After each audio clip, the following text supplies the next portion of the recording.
Substack is on everyone's lips, especially if you're sick and tired of gatekeepers and algorithms. This buzzy platform is for you. And on my YouTube channel, I have a video with thousands of views. It's called How I Went from 0 to 1,000 subscribers. I didn't share this video to brag.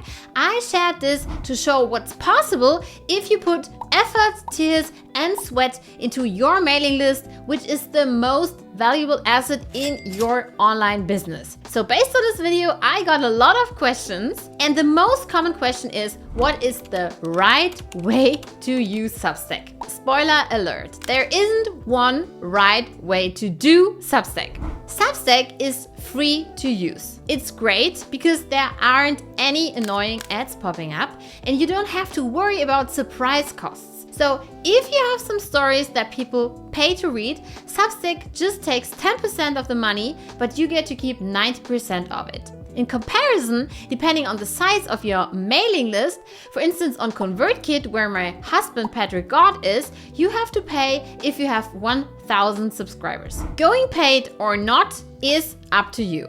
So you can choose if you want to let people read your stories for free, or if you want them to pay a little bit to read them, starting from $5. You can decide this anytime you want. I did what lots of people do. I started by letting everyone read my stories for free. And here's what I'm planning to do.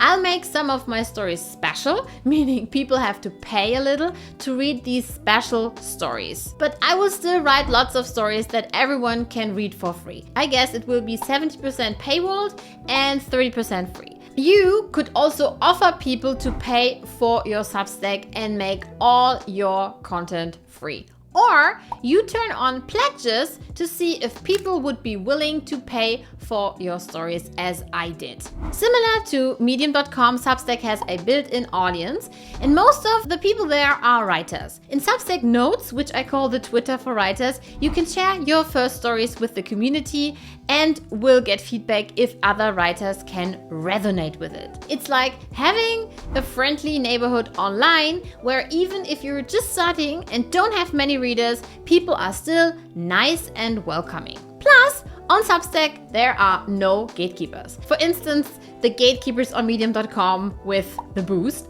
or any other platform with an algorithm. Unless you write about porn, you can write freely and without fear of being rejected, shadow banned, or censored on Substack. If you're on the fence and would like to start writing on Substack in 2024, start yesterday. You can choose to make your writing paid or keep it free. Write whatever you like. Let others do their thing too. If anyone bothers you, just don't pay attention to them. I do it my way, you do it yours, and that is what makes Substack so special. It embraces all kinds of writers. So people are coming from all kinds of backgrounds and from all kinds of various angles.